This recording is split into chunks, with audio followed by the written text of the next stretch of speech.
Holy crap, guys, there is a new Spider-Man Far From Home trailer. It spoils crazy stuff for Avengers Endgame and gives us our first look at what the Marvel Cinematic Universe is going to be like now. It's like the news, but for nerds. Subscribe so you never miss an episode. Today's shout out goes to Harris Sabatic. Indeed, Liv Tyler did play Betty Ross in The Incredible Hulk. We'll do another nerd card question at the end of this video. What is up, everybody? Happy Monday to you. I'm, of course, Josh. This is the Den of Nerds, and man, the Spider-Man Far From Home trailer is ridiculous, but Avengers Endgame also made $2.2 billion in 10 days. That's right, Avengers Endgame has surpassed Titanic and is now the second highest grossing movie ever. And unless some crazy stuff happens, it is going to pass Avatar. Some people are projecting this to happen next weekend, some people the weekend following. But either way, it's really looking like a foregone conclusion. Avengers Endgame will be the highest grossing film of all time. As a big Marvel fan, I think this is amazing. What do you guys think about this? Let me know in the comment section below. All right, let's break this trailer down. Now, there is going to be spoilers for Avengers Endgame, but Tom Holland even comes out in a little pre-roll thing and tells everybody that before the trailer even starts, which is really cool. And it also sort of explains what the Russo brothers meant when they said the spoiler ban lifts on Monday, like today. Now, the trailer begins with Peter just being really somber, saying, "Everywhere I go, I see his face." He's literally looking up at a giant painting of Iron Man's face. It cuts to a conversation he's having with Happy, and they're both just reminiscing about Tony. It's obviously really sad, man. A lot of this film is going to be in the wake of Tony Stark. How's Peter Parker going to respond, and how is the world going to respond? Happy says something to the effect of he doesn't believe that Tony would do what he did unless he knew that Peter was going to make it. So he sacrificed himself knowing Peter would be around to protect people. We then get shots of Peter Parker in the Iron Spider suit fighting, and this stuff just looks incredibly dope. Like, look at how tactile he's being here. I can't wait to see more of this. Then there's this part where the cops come in at the end of the scene and they're like, "What, are you going to be the new Iron Man now?"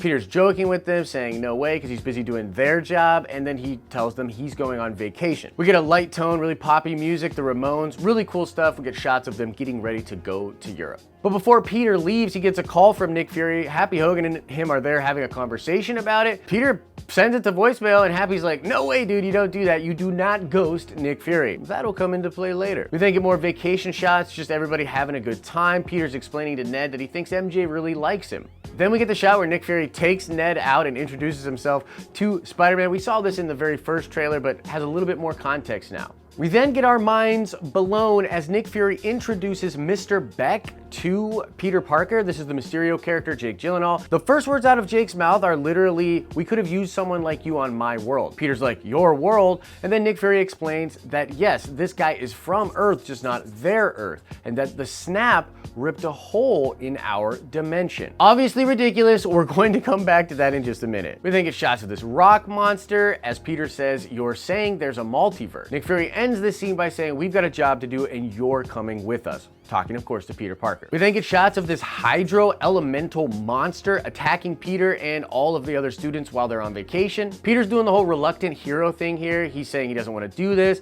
asking them to get someone else, maybe Thor, maybe Captain Marvel. Maria Hill and Nick Fury are like, "Nah, they're not available. It's gotta be you." Peter says he's just a friendly neighborhood Spider-Man, and then Nick Fury responds with one of the best lines ever by saying, "Bitch, please, you've been to space." We then get some really dope shots of Mysterio fighting this hydro water elemental monster. Very cool stuff here. We've seen this in the other trailer, but it looks even more polished now. Mysterio then asks Peter, "What do you want, Peter?" And we get a cut of them in a bar together. It seems like they're bonding. Peter says he just wants to go back to his trip and tell the girl that he really likes how he feels about her. And then we see this kind of go down where Peter's about to tell MJ that he really likes her, and MJ cuts him off and says, "You're Spider-Man." Peter's like, "No, I'm not Spider-Man. No way." And she totally knows he's Spider-Man. She says it's pretty obvious, and I think it is pretty obvious. We then get this shot of this crazy big elemental monster that's like destroying things. I mean, this thing looks like a serious threat. Mysterio says, "We may not be ready, but this is my responsibility."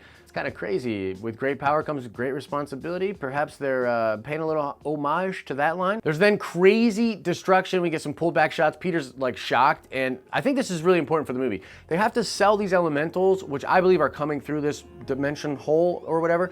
I think that they have to sell those things as a major threat, and Peter has to step up. Peter says he feels like he's always putting his friends in danger, but then he also said the world needs the next Iron Man. We then get a line from Nick Fury saying, "Are you going to step up or not?" Then we get the title, and afterwards we get a little post-credity kind of trailer scene, a funny scene with Happy. The students are confused. They think that he works for Spider-Man. He's trying to clarify that he works with Spider-Man. Their jet gets blown up. It's just kind of a gag, but very cool stuff.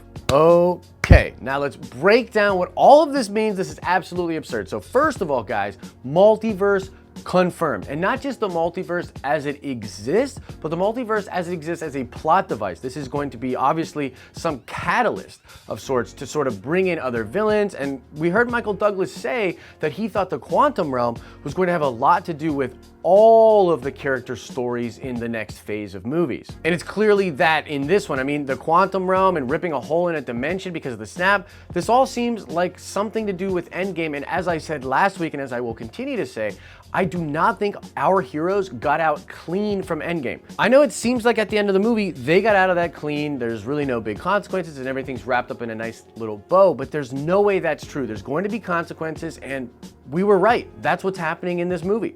This opens the door for so much crazy stuff, guys, and what's awesome is this is a conversation that executive producer Al Schuler and myself have been having for months now. We actually were certain that this was going to happen in the next phase. We thought it'd be introduced a little bit more in Endgame, and we had some theory videos planned for that, but we sort of backed off of that. But guys, it's just crazy because we were right. This is literally the road to Secret Wars. Now we can bring in all sorts of versions of characters. No character's ever really truly dead because you can grab one from another universe.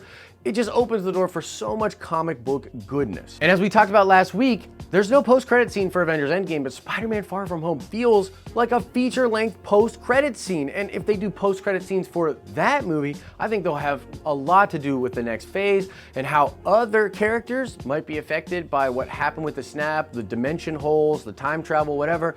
A lot of crazy stuff's coming to the MCU. The next phase is going to be bizarre, but amazing. We may just have to do a fan chat live about this, guys. I'm thinking around 7 p.m. Eastern Standard Time. If you want us to do a fan chat live about this, let us know in the comment section. I'm down. Now let's check the nerd card before we get out of here. I want to know, what is the name of Peter Parker's crush in Spider-Man Homecoming? It wasn't MJ. Who was it? Answer that question in the comment section below. As I always say, I hope you're having an awesome and a nerdy day, and I'll see you in the next video.